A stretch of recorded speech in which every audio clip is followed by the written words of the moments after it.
Here's a way to print text with a few more bells and whistles than the regular print string, such as background, font, size, and more, all from the comfort of your blueprints. First things first, ensure you have a HUD blueprint and connect it to your game mode. You will also need a struct containing the variables used in the message, pretty self-explanatory. Then, inside the HUD, a function called addDebugMessage and one removeDebugMessage.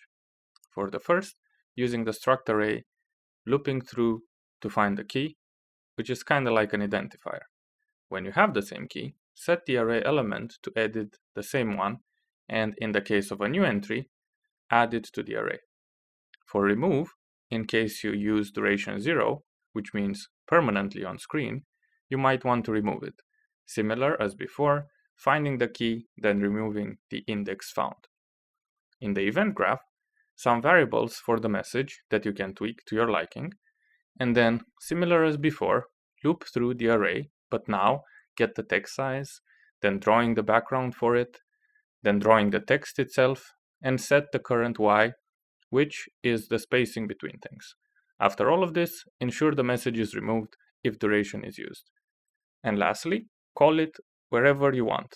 Here are some examples of using it, including editing the same key, as well as removing one of the keys.